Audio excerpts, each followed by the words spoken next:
পশ্চিমবঙ্গের সবচেয়ে জনপ্রিয় উপকূলবর্তী শহর, যা বঙ্গোপসাগরের তীরে অবস্থিত।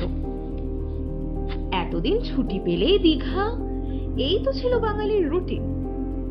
উদ্দেশ্য ছিল একটাই, সমুদ্র দেখা। কিন্তু এই 2025-এ এসে দীঘার পরিচিতি অনেকটাই বদলেছে। দীঘার এই চেনা ছবির ক্যানভাসে আজ এক নতুন রং লেগেছে। এখন শুধুই সমুদ্র দেখতে নয়, বরং বাঙালি দীঘা ভ্রমণ করছে জগন্নাথ দেবের দর্শন পেতে। পশ্চিমবঙ্গের বর্তমান মুখ্যমন্ত্রী মমতা ব্যানার্জি 2025 সালের 30শে এপ্রিল দীঘায় একটি জগন্নাথ মন্দিরের উদ্বোধন করেন। আর তখন থেকে এই শহরের মুকুটে জুড়েছে নয়া পালক। তাই আসুন জেনে নিই দীঘার অর্থনীতি এবং সংস্কৃতিতে এই নতুন মন্দিরটি ঠিক কতখানি প্রভাব ফেলেছে।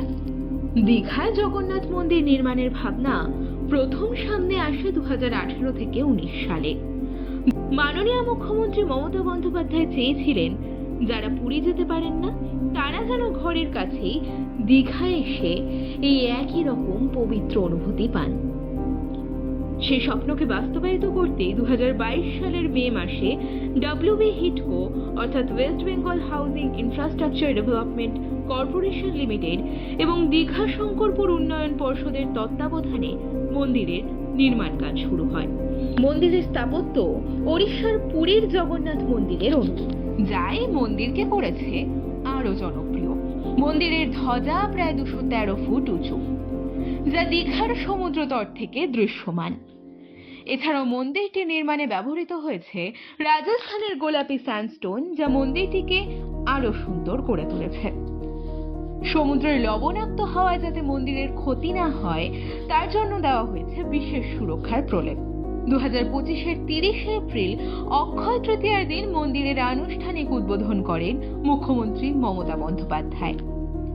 উদ্বোধনের পর থেকেই এখানে দর্শনার্থীদের ব্যাপক ভিড় লক্ষ্য করা যায়। প্রথম 2 সপ্তাহে প্রায় 20 লক্ষ মানুষের আগমন হয়েছে, যা দীঘার অর্থনীতিতে ব্যাপক প্রভাব ফেলেছে। মন্দিরের প্রবেশের জন্য রয়েছে প্রধান 4টি দ্বার, যা এক একটি ভিন্ন ভিন্ন অর্থ বহন করে। প্রধান প্রবেশ পথটি হলো সিংহদুয়ার বা সিংহদ্বার। এছাড়াও রয়েছে ব্যাঘ্রদুয়ার বা ব্যাঘ্রদ্বার, হস্তিদুয়ার অর্থাৎ হস্তির দ্বার বা হাতির দ্বার এবং অশ্বদুয়ার বা ঘোড়ার দ্বার। প্রতিটি প্রবেশ পথ শঙ্খ, চক্র এবং পদ্মের প্রতীকী নকশা দিয়ে সজ্জিত রয়েছে। মন্দিরের জন্য সমুদ্রের ধারে আলাদাভাবে একটি ঘাটও তৈরি করা হয়েছে। তবে শুধুমাত্র অর্থনীতিতে নয়, দীঘার সংস্কৃতিতেও অনেক গুরুত্বপূর্ণ প্রভাব ফেলেছে এই মন্দিরটি। বিশ্বাস করা হয় জগন্নাথ দেব হলেন জগতের নাথ, মানে সকলের ঈশ্বর, যিনি জাত, বর্ণ, শ্রেণী সব সীমারেখাকে অতিক্রম করে পৌঁছে যান জনসাধারণের কাছে।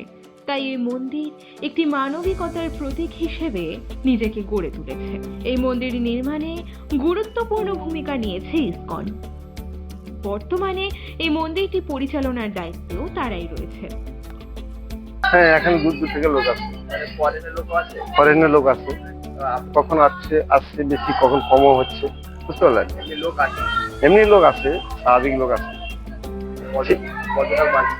হ্যাঁ, আস্তে আস্তে ধীরে ধীরে হয়তো বাড়ছে লোক, মানে বিভিন্ন রাজ্য থেকে কম বেশি লোক আসছে। হ্যাঁ, হরে কৃষ্ণ, ধন্যবাদ। হরে কৃষ্ণ। শুধু তাই নয়, মন্দির উদ্বোধনের পর থেকে এখানে পর্যটকের সংখ্যা দ্রুত বেড়েছে। আগে যেসব দিন পর্যটনের অফ সিজন বলা হতো, এখন সেসব সময়ও ভিড় থেমে থাকে না। এর ফলে স্থানীয় অর্থনীতিতে এসেছে জোয়ার। হোটেল, দোকান, পরিবহন, ব্যবসা সব জায়গাতেই কর্মসংস্থান বৃদ্ধি পেয়েছে। ছোট ব্যবসায়ীরাও আজ বলেন মন্দিরের কল্যাণে সারা বছর কাজ থাকে। পূর্বে দীঘায় প্রতি মাসে প্রায় 20,000 পর্যটকের আগমন হতো, এখন সেটা প্রায় 90% বৃদ্ধি পেয়েছে। এবং আশ্চর্যের বিষয়, তথ্য বলছে নতুন পর্যটকদের 60 থেকে 70% এসেছে পাশের রাজ্য ওড়িশা থেকে। সরকারি হিসাব অনুযায়ী মন্দির খোলার প্রথম 6 মাসেই দীঘার ব্যবসায়িক আয় প্রায় 100 কোটি টাকা ছাড়িয়ে গেছে। করে হচ্ছে। হওয়াটা তো সম্ভব, মানে সম্ভবত দীঘা তো শুধু দীঘা সমুদ্রই ছিল, এখন তো মন্দির হয়েছে, যেহেতু জগন্নাথ দেবের মন্দির। আমাদের একটা মানে কি বলবো দুর্বলতা থাকেই, মানে ঠাকুর সম্বন্ধে, ভগবানকে আমাদের সবসময় কাছে পেতে ইচ্ছে করে। তো ওখানে পেয়ে গেছি, এটা তো খুবই ভালো লাগছে, ভালো বিষয়। সবকিছুই মোটামুটি ঠিকঠাক আছে দেখলাম।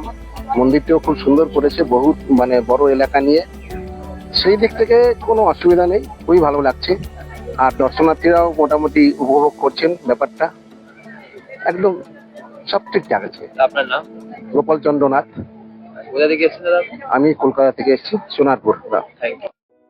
এছাড়াও মন্দির উদ্বোধনের পর থেকেই দীঘার হোটেলগুলিতে দেখা গেছে নজিরবিহীন চাপ। প্রায় 20% হোটেল বুকিং বেড়েছে এবং অনেক নতুন হোটেল তৈরি হয়েছে। যেসব পর্যটকরা আগে 1 থেকে 2 দিনের উইকেন্ড ট্রিপে আসতেন, তারা এখন 3 থেকে 4 দিনের জন্য বুকিং করছেন। বহু বিদেশি পর্যটক ইতিমধ্যেই আসতে শুরু করেছেন। কেউ জার্মানি, কেউ ফ্রান্স, এমনকি থাইল্যান্ড থেকেও বিদেশি দর্শনার্থীদের আগমন হচ্ছে। এখানে দীঘায় যে জগন্নাথ মন্দির হয়েছে, মমতা ব্যানার্জি করেছেন, যথেষ্ট বড় মন্দির। এখানে প্রচুর মানুষ আসছে। এখানে আগে যেমন হোটেল ব্যবসা হতো, তার থেকে অনেকটা প্রায় দুগুণ ব্যবসা আমাদের বেড়েছে। প্রতিদিন আমাদের লোক, মানে আগে যেমন উইকেন্ডের লোক আসতো, এখন কিন্তু সব দিনই লোক আসছে এখানে। হ্যাঁ, ফরেন যারা ঈশ্বর ভক্ত মূলত, ওদেরই আনাগোনাটা বেশি হচ্ছে দেখছি এখন। এবং তাছাড়াও অন্যান্য দেশ থেকেও লোক আসছে এখানে। না, আমরা তো মূলত আমরা হোটেল ব্যবসায়ী। আমরা পরিষেবা যাতে ভালো হয়, ভালো করতে হয়, তার জন্য আমরা সব রকম ব্যবস্থা নিয়েছি। এবং হোটেলগুলো এখন নতুন করে সাজানো হয়েছে আর কি। যখন জগন্নাথ মন্দির উদ্বোধন হওয়ার আগে থেকে আমরা সেটাকে লক্ষ্য করে হোটেলগুলো সুন্দরভাবে সাজিয়েছি আমরা, যাতে পর্যটকরা ভালোভাবে এখানে এসে থাকতে পারেন, পরিষেবা ভালো পান। ব্যবসা তো অনেক ভালো হয়েছে, আগে থেকে অনেক ব্যবসা ভালো আছে। সুশান্ত পাত্র, সভাপতি, Digha Shankarpur hotel association. Rail থেকে বাস, সব পরিবহনেই দেখা গেছে পর্যটনের স্রোত। অনেক ট্রেন হাউসফুল, আবার বহু বাস কোম্পানি স্পেশাল সার্ভিস পরিষেবা চালু করেছে। পাশাপাশি উত্তরবঙ্গ ও দক্ষিণবঙ্গ রাষ্ট্রীয় পরিবহন নিগমের অর্থাৎ এনবিএসটিসি, এসবিএসটিসি এসি বাস পরিষেবা পর্যটকদের যাত্রা আরো আরামদায়ক করেছে। মাত্র কয়েক মাসে এই মন্দির যে পর্যটনের চেহারা বদলে দিতে পারে, দীঘা তার জলজ্যান্ত প্রমাণ। এছাড়াও বহু স্থানীয় মানুষ নতুন ব্যবসা শুরু করেছেন। ভাড়া গাড়ি, গাইড সার্ভিস, খাবারের দোকান, হ্যান্ডিক্রাফট বিক্রি, সবকিছুতেই রোজগার বৃদ্ধি হয়েছে। আমাদের বিজনেস তো সেটা বড় কথা নয়, বড় কথা হচ্ছে প্রচুর পর্যটক আসছে। আর মন্দিরটা এমন জায়গাটা হয়েছে, ভিড় লোক মানে ভিড় হয়ে যায়। আমাদের রোজগারটা খুব একটা পাচ্ছি না, কিন্তু পর্যটকটা ভিড়ায় প্রচুর আসছে। অর্থনৈতিক উন্নয়নের পাশাপাশি বদলে গেছে এলাকার সামাজিক পরিবেশও। নতুন রাস্তাঘাট, ফুটপাত এবং পুলিশ ফাঁড়ি তৈরি হয়েছে মন্দিরের কাছাকাছি। আর এই সবকিছুকেই দীঘাকে বাংলার মানচিত্রে আরো জনপ্রিয় একটি পর্যটন কেন্দ্র হিসেবে গড়ে তুলতে সাহায্য করেছে। এমত অবস্থায় দীঘার জগন্নাথ মন্দির শুধু একটি স্থাপত্য নয়, এটি একটি নতুন যুগের সূচনা। এই মন্দির দীঘাকে বদলে দিয়েছে অর্থনীতি, সংস্কৃতি এবং সামাজিক জীবনযাত্রায়, এবং দীঘার পর্যটন শিল্পকে এক নতুন উচ্চতায় নিয়ে গেছে। পশ্চিমবঙ্গে মায়াপুরের পর দীঘাই হয়ে উঠেছে বিদেশি দর্শনার্থীদের দ্বিতীয় প্রধান গন্তব্য। কিন্তু গল্প এখানেই শেষ নয়। আগামী দিনে আরো উন্নয়ন এই স্থানকে করবে সমৃদ্ধ। সময় পাল্টাবে, মানুষ বদলাবে, কিন্তু এই সমুদ্রের ধারে জগন্নাথ দেবের উপস্থিতি চিরকাল রয়ে যাবে এক আলোকস্তম্ভ হয়ে, যা পথ দেখাবে ভবিষ্যতের প্রজন্মকে।